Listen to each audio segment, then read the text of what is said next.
This section examines the principle of the clutch. A clutch connects and disconnects one rotating mechanical component from another. An automobile clutch transmits torque from the engine to the transmission, and the driver uses a release mechanism to control the flow of the torque between them. Most light vehicles use a single-plate friction-type disc, with two friction facings attached to a central hub, splined to accept the transmission input shaft. The friction facings are clamped between the flat surface of the engine flywheel and a spring-loaded pressure plate bolted to its outer edge. The input shaft passes through the center of the pressure plate to engage the splines of the friction disc hub. With engine rotation, the flywheel and clutch assembly rotate as one unit. Engine torque is transferred from the flywheel through the friction facings to the splined hub and into the transmission. Moving a clutch pedal operates the release mechanism to control the flow of torque between the two units. Depressing the pedal retracts the pressure plate against the force of its springs and frees the friction disc from its clamping action. Releasing the pedal reapplies the clamping force and reconnects the two units. This control is necessary when placing the transmission into gear. The transmission input shaft must be disconnected from the engine. When moving the vehicle from rest, slowly releasing the pedal gives a gradual engagement of the drive as the friction facings slip and allow torque to be applied progressively until both units are rigidly connected. When selecting an alternative ratio, that is, changing gears when the vehicle is in motion, the transmission of engine torque must again be interrupted for this to occur. And when bringing the vehicle to a halt, the transmission must be disengaged to leave the engine running at its idling speed. The amount of torque a clutch can transmit depends on the coefficient of friction between the friction facings and their mating surfaces, the mean radius of the facings, the number of facings in contact, and the total spring force. Increasing the diameter of a clutch increases its torque capacity, as does increasing the spring force. Two or more clutch plates can be used to form a multi-plate clutch, increasing the number of facings and torque capacity. They are useful where a reduction in diameter is advantageous or where increasing the spring strength is undesirable.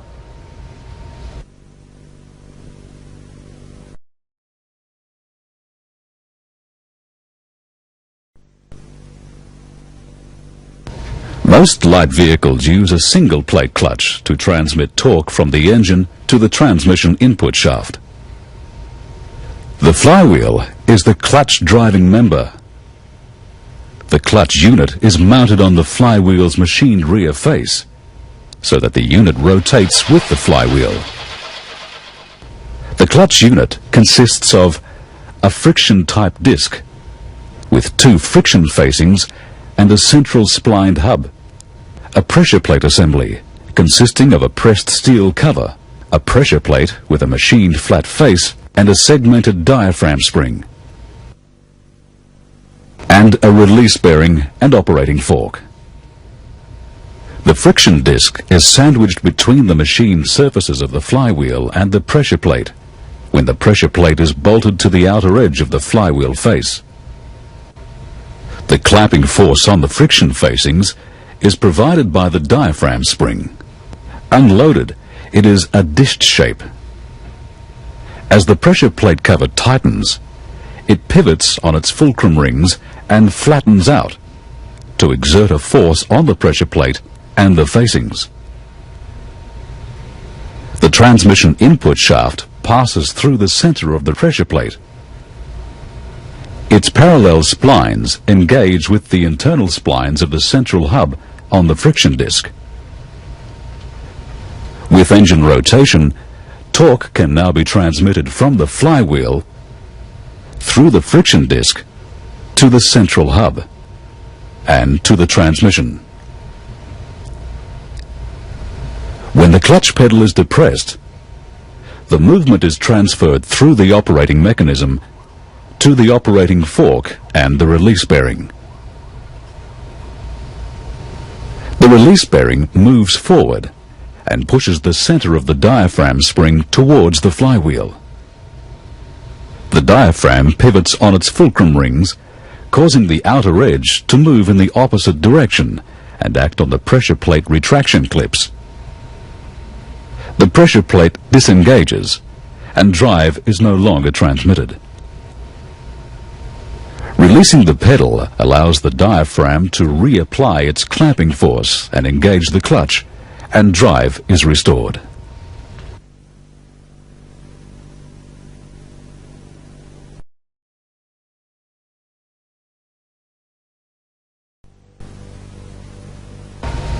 This section examines operating mechanisms.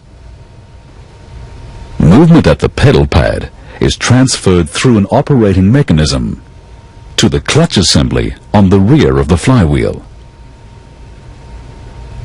This mechanism may be mechanical or hydraulic. Mechanical systems may use a system of levers, but cable operation gives more flexibility and is more common.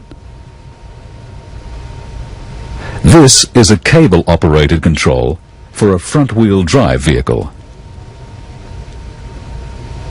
The outer cable is fixed to the pedal box inside the vehicle and to the clutch housing in the engine compartment. The inner cable connects between the upper end of the clutch pedal and an external lever on top of the clutch housing. This lever is connected to a vertical shaft supported in the housing and attached internally to a release fork, which carries the release bearing. Depressing the pedal relays the movement through the cable, and the release bearing thrusts against the diaphragm fingers on the pressure plate. An adjustment on the cable provides for a minimum amount of free play to be maintained between the release bearing and the pressure plate fingers when the pedal is in the released position. This prevents constant contact of the bearing with the fingers and subsequent rotation of the bearing when the engine is running. A large force is required to depress the pressure plate fingers, so the system gives a mechanical advantage of around 8-to-1. This means the force applied at the pedal pad is magnified 8 times at the release bearing. The corresponding movement ratio can give a pedal movement of up to 200 millimeters, while the release bearing only moves a fraction of this amount. In hydraulic clutch control, the pedal acts on a master cylinder, connected by a hydraulic pipe and flexible hose to a slave cylinder, mounted on the clutch housing. The slave cylinder operates the clutch release fork. This vehicle uses a center valve master cylinder. With the pedal in the off position, the center valve is clear of the inlet port and fluid can flow to or from the reservoir into the cylinder. When the pedal is initially depressed, the piston is moved forward, taking the valve assembly with it. The center valve closes off the inlet port from the reservoir, trapping fluid in the cylinder bore. Further piston movement displaces fluid through the outlet port and into the connecting lines to act on the slave cylinder piston. The movement of the slave cylinder piston is transferred through a push rod to the clutch release fork to operate the clutch. When the pedal is released, displaced fluid returns to the master cylinder, and the center valve returns to being slightly clear of the inlet port.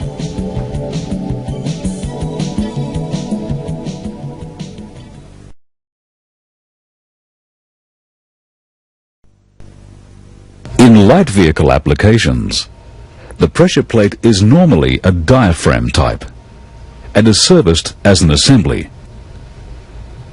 It consists of a pressed steel cover, a pressure plate with a machined flat surface, a number of spring steel drive straps, and the diaphragm spring.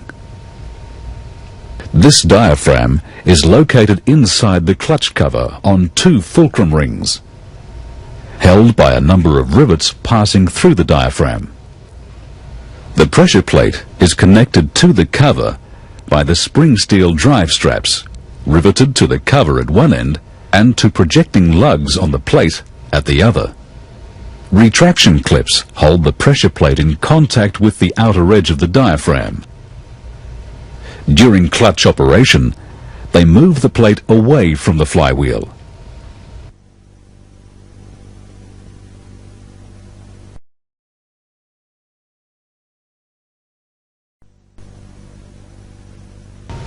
This section examines the driven center plate, also called a clutch disc or friction disc.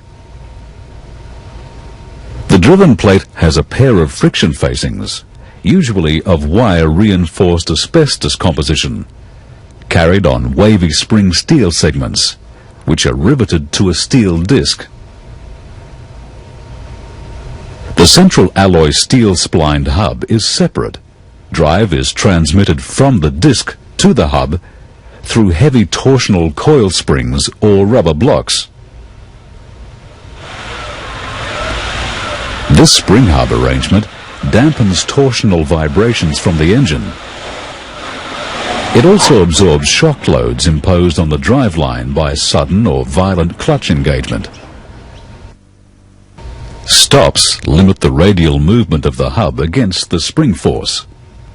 A molded friction washer between the hub and spring retaining plate also acts as a dampener. The waved spring steel segments cause the facings to spread slightly when the clutch is disengaged, then compress as it is engaged.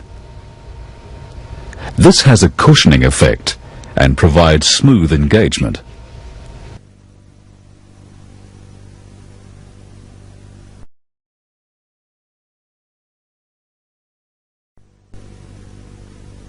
This section examines the throwout or release bearing. The clutch release bearing can be a thrust-type angular contact ball bearing supported on a carrier. It slides on a hub or sleeve extending from the front of the transmission. The bearing carrier locates on the clutch release fork. Moving the fork brings the bearing thrust face into contact with the pressure plate fingers. This causes the bearing to rotate and absorb the rotary motion of the fingers against the linear motion of the fork. The bearing is packed with lubricant during manufacture and requires no periodic maintenance during its service life.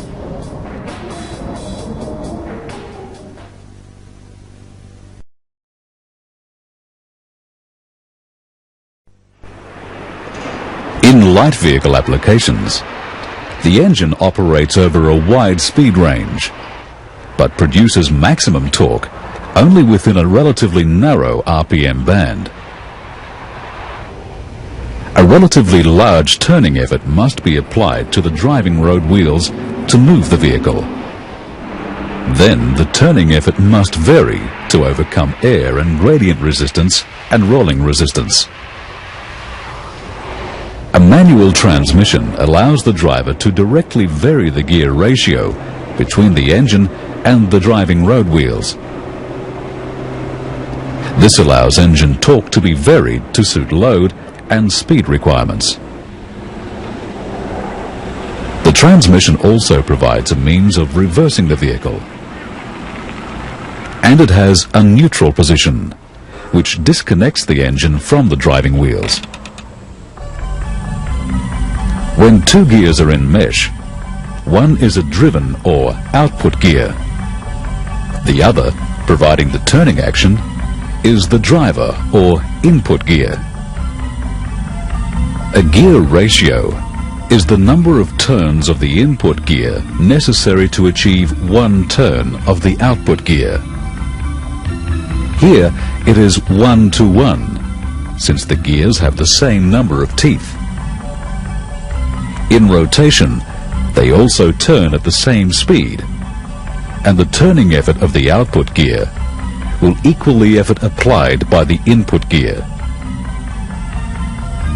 The gear ratio can also be calculated by dividing the number of teeth on the driven gear by the number of teeth on the driver gear.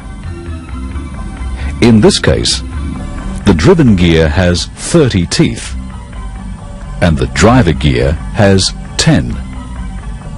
So the ratio is 3 to 1. The driver gear has to turn 3 times to turn the driven gear once.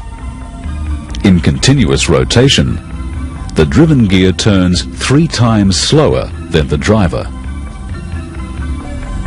Lower speed produces higher torque, so torque at the output is higher. For this gear ratio of 3 to 1, if input torque is 100 Newton meters, then output torque is 3 times that, 300 Newton meters. When 3 gears are in mesh, the input and output gears are meshed with an idler or intermediate gear. The idler transfers movement between the input and output gears, but has no effect on the ratio or the torque multiplication. These remain unchanged.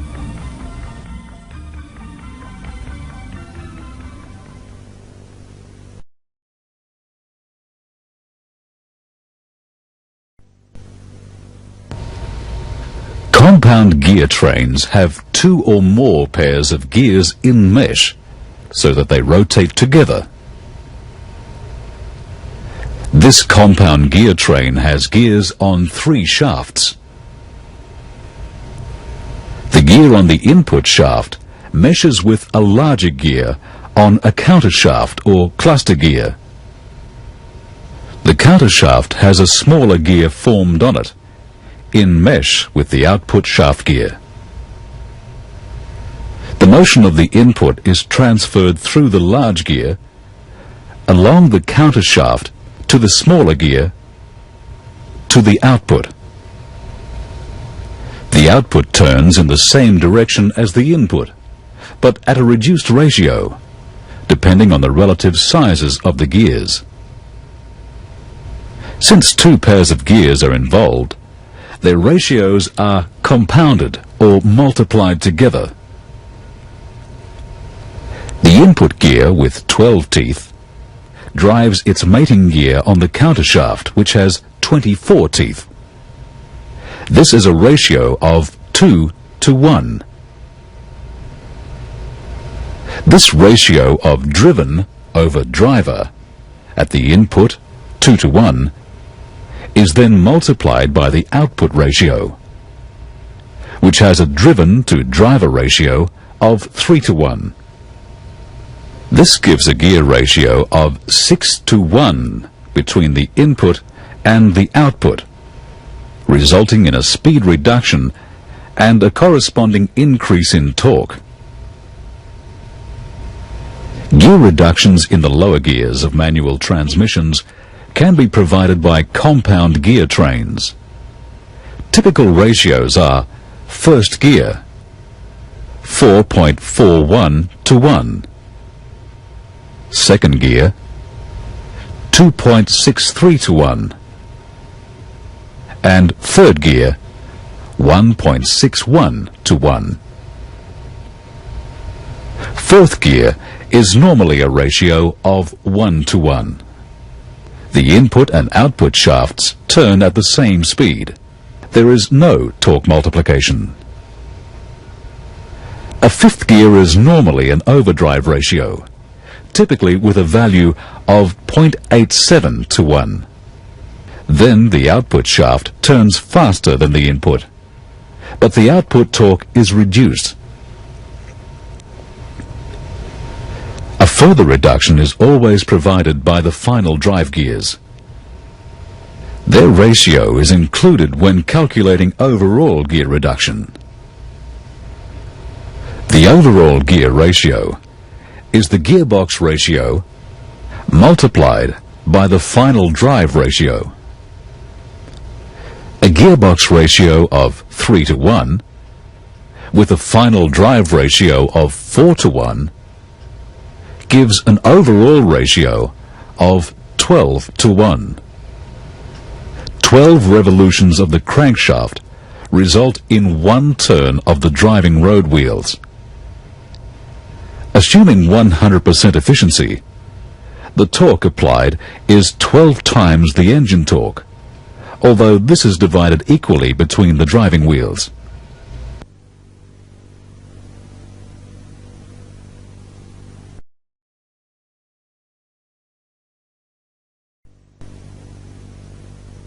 This section examines gearbox layouts. In a manual transmission for a rear-wheel drive vehicle, the gear train is built up on 3 shafts. The input shaft extends from the front of the transmission. An external parallel spline section engages with internal splines on the clutch-driven plate.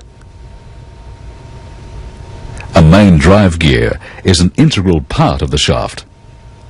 It meshes constantly with a mating gear on a countershaft, which has a number of gears formed on it. These gears mesh with mating gears on the main shaft, or output. These main shaft gears are supported on bearings on the shaft. They can rotate without turning the output. Each main shaft gear has an external toothed section on one side. The teeth face an internally toothed engagement sleeve located on a central hub, which is itself splined to the main shaft. The engagement sleeve can slide in either direction to engage the external teeth on the appropriate gear. This locks the gear through the sleeve and hub to the main shaft. Before engagement of the components occurs, a synchromesh device between the sleeve and gear synchronizes them. The gears constantly in mesh have their teeth cut on a helix at an angle to the gear center line. This reduces gear noise and distributes load more evenly, as several teeth are in contact at any one time. Teeth on the reverse idler are normally straight cut or spur gears, cut parallel to the gear center line. When reverse is selected, this connects the reverse idler with mating gears on the countershaft and main shaft. The reverse idler rotates on a plain shaft fixed in the casing. It transfers the drive from one shaft to the other and reverses the direction of rotation of the main shaft.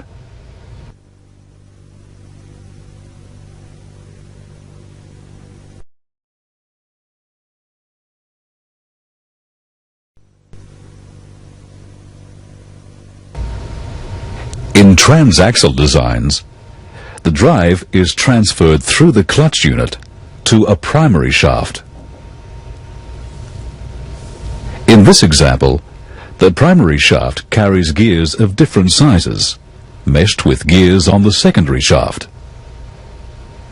Each pair has one gear fixed to the primary shaft and one free to rotate on bearings on the secondary shaft. An engagement sleeve and hub with a synchromesh unit facing each gear is on the secondary shaft between first and second, and similarly between third and fourth.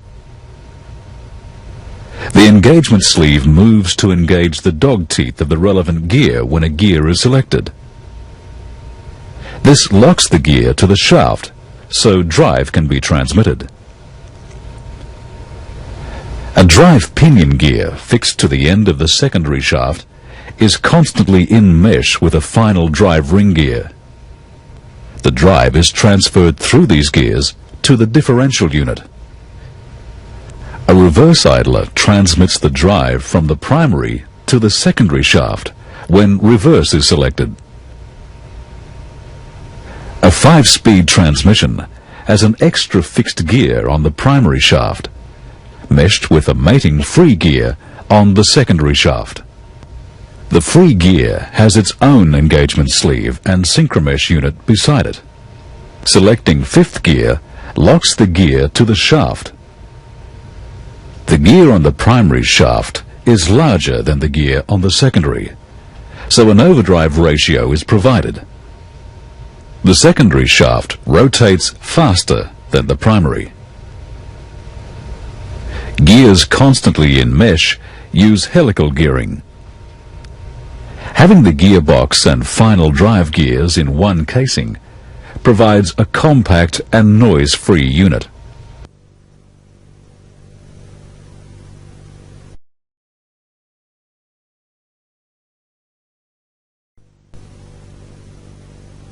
This section examines gearbox operation. In a rear-wheel drive manual transmission, the splines on the input shaft engage with the splines of the clutch-driven plate. With engine rotation and the clutch engaged, the input shaft transfers its motion through the counter shaft to rotate the gears on the main shaft. In this neutral condition, the engagement sleeves and hubs splined to the output shaft are stationary. No drive is transmitted to the output. Depressing the clutch pedal removes the engine load from the input. This allows an engagement sleeve to be moved into engagement with the external teeth on the gear selected. This locks the gear to the main shaft. When the clutch is released, the drive is transmitted to the input gears along the counter shaft to the gear selected. Since this gear is now locked to the main shaft rotates and transfers the drive to the final drive unit. The speed ratio and the torque transferred depend on which gear is selected. In this 4-speed transmission, first gear, the smallest on the counter shaft, meshes with the largest gear on the main shaft to give first gear. This is the lowest forward ratio. The greatest number of turns of the input are required to achieve 1 turn of the output. This also gives the greatest torque multiplication. In second gear, power flow is through the next adjacent gear. The difference in speed between input and output shafts is reduced. Fewer turns of the input are required to give 1 turn of the output, but there is less torque multiplication. When the engagement sleeve for third gear moves into place, drive is transmitted through the meshing gears at an even higher ratio. In fourth gear, the input and output shafts are locked together. This provides a direct drive with a 1-to-1 ratio, with no reduction through the countershaft gears. The input and output shafts turn at the same speed, and therefore there is no torque multiplication. The countershaft gears and their corresponding gears on the main shaft continue to rotate, as the countershaft is constantly in mesh with the input gear, but they do not transmit any drive. With the vehicle in motion, these gears will be turning at different speeds in relation to the main shaft and to the engagement sleeve, which is locked to the main shaft by the spline. When changing gear, Their speeds must be synchronized so that the engagement sleeve can move smoothly into engagement.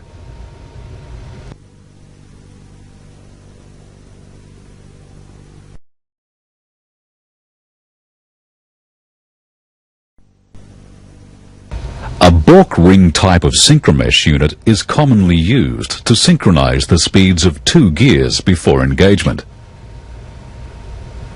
3 metal inserts with a ridge fit into slots in the hub. A radial spring at each end holds them out so that the ridges locate in a groove inside the sleeve and hold it centrally on the hub. When the synchronizer is assembled, the hub is splined to the main shaft, and the engagement sleeve is splined to the hub. A bronze Bork ring with recesses to accommodate the ends of the inserts is located in each end of the hub, and a conical inner surface faces a matching steel cone on the gear. Fine grooves are machined on the conical surface, and the teeth on the outer edge are the same size as the dog teeth on the gear and the spline on the sleeve. The recesses are wider than the inserts to allow the Bork ring to move radially. Then the teeth on the Bork ring can be out of register with the teeth on the sleeve. When the sleeve is moved to select a gear, the spring-loaded inserts move the Bork ring into contact with the conical face of the gear.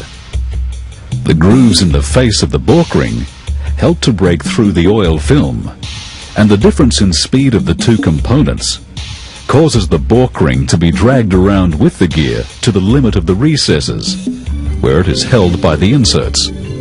Since the teeth of the Bork ring are now out of alignment with the teeth of the sleeve, this balks or prevents the sleeve from moving over the ring into engagement. The force exerted by the driver now presses the sleeve against the teeth of the Bork ring and forces the conical face against the cone of the selected gear, until the friction created causes the 2 components to rotate at the same speed. The Bork ring teeth can now come into alignment, and the sleeve slides over them and into engagement. This is assisted by a chamfer on the teeth, which helps to guide the sleeve into position. Smooth and rapid gear changes are thus ensured.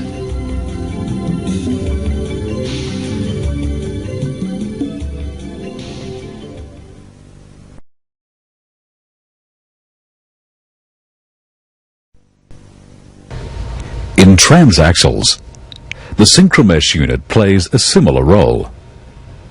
It is located between the end of each engagement sleeve and the gear. In this layout, the engagement hub and sleeve for first and second gears is on the secondary shaft, as is the third and fourth speed hub. The 5th gear engagement hub is at the end of the secondary shaft, furthest from the main drive pinion. When first gear is selected, the engagement sleeve locks the first gear to the secondary shaft. When the clutch is released, the drive is transferred through the fixed first gear on the primary shaft to the locked gear on the secondary shaft. The secondary shaft rotation transfers the drive through the main drive pinion to the final drive ring gear and the differential case. In first gear, the smallest gear on the primary shaft drives the largest gear on the secondary shaft, and this gives the lowest ratio, in this case 3.4 to 1. In second gear, a higher ratio is obtained, as the fixed second gear on the primary shaft is larger. Fewer turns of the primary shaft are required to obtain 1 turn of the secondary. In this case, 1.95 to 1. In third gear, the engagement sleeve locks the freely rotating third gear to the secondary shaft.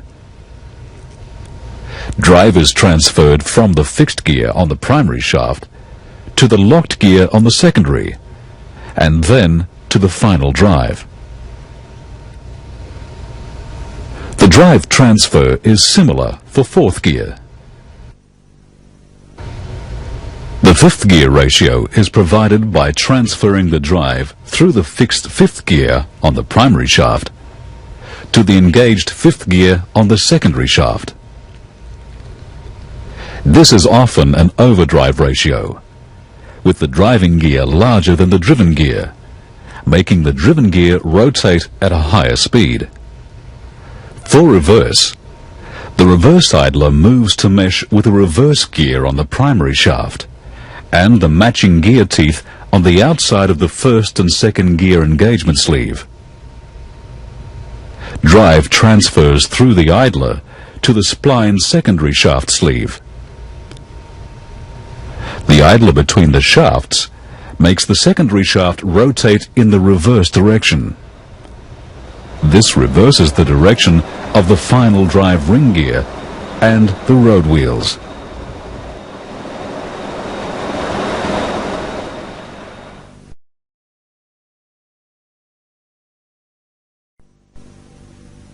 This section examines gear selection. A gear shift lever allows the driver to manually select gears via a gear shift mechanism. The lever can be mounted remote from the gearbox, on the floor, or on the steering column, and connected to the gearbox by a rod linkage or cables.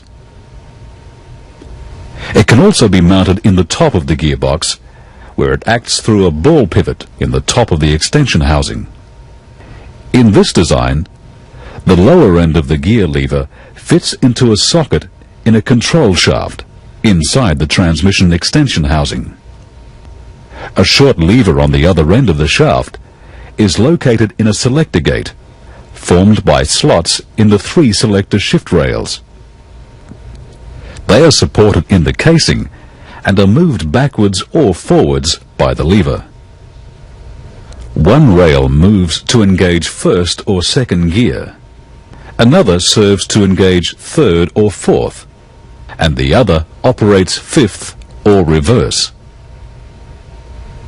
A selector fork is attached to the first and second shift rail. It sits in a square section groove on the outside of the first and second engagement sleeve. Similarly, for the selection of third and fourth gears, the reverse selector fork engages in a groove in the reverse engagement sleeve. Lateral movement of the gear lever positions the control rod in line with the appropriate selector rail.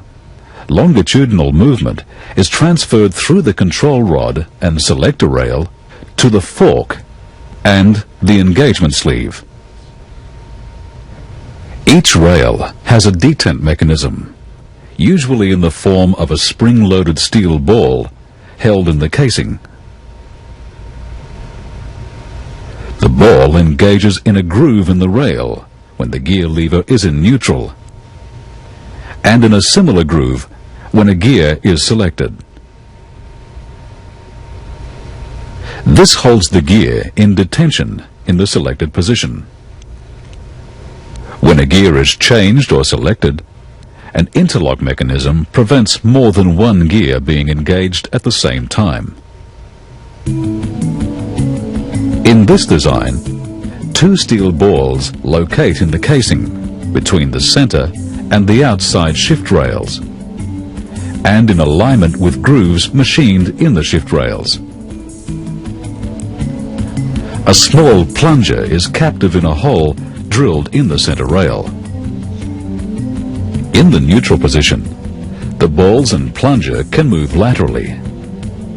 But when an outside rail is moved, the ball is pushed sideways to contact the plunger and move the opposite ball into the groove of the other outside rail. The 2 balls held in the casing prevent movement of the interlocked rails and hold them in the neutral position. When the center rail is moved, the balls move into the grooves of the outside rails and hold them in a similar manner. All gearboxes are fitted with interlock and detent mechanisms, although designs vary according to manufacture.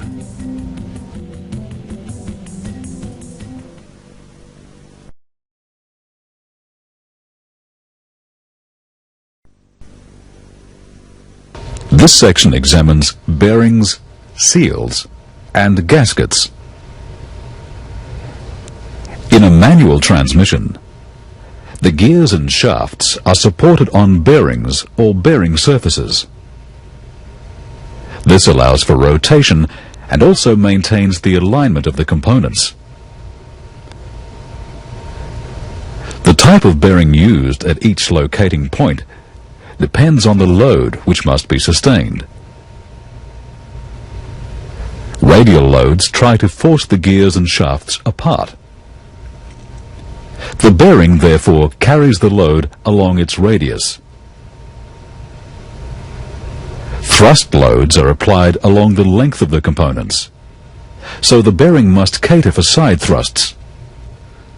In many cases, these loads are combined, and some bearings designed for radial loads will also accept light thrust loads. This applies to most ball bearings. Single-row, deep-groove ball bearings normally support the input shaft and main shaft in conventional rear-wheel drives. They can also be used at each end of the countershaft.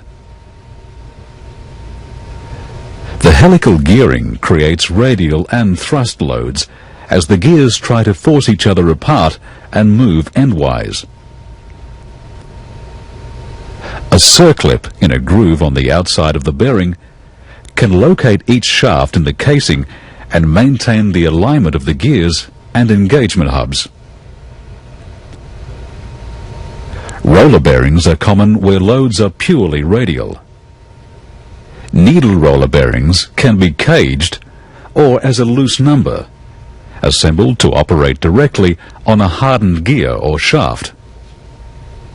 Typical applications are the spigot on the front of the main shaft, supported in the rear of the input shaft, and in some cases on the counter shaft, and the freely rotating gears on the main shaft. Separate thrust washers can retain them and cater for thrust loads. They are often a selective thickness to allow for end float adjustment. Thrust washers are plain bearings.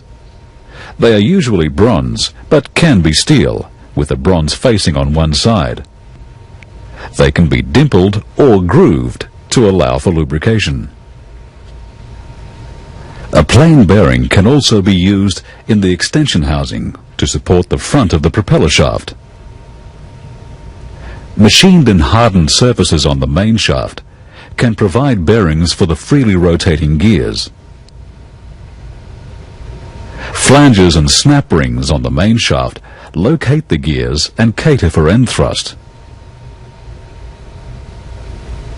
A plain bearing is also used for the reverse idler. Taper roller bearings are normally used in pairs and can sustain heavy radial and thrust loads in either direction. They are commonly used in transaxles, where they support the front and rear of the primary and secondary shafts and the final drive assembly. Shims or selective washers can be used to provide for adjustment of preload.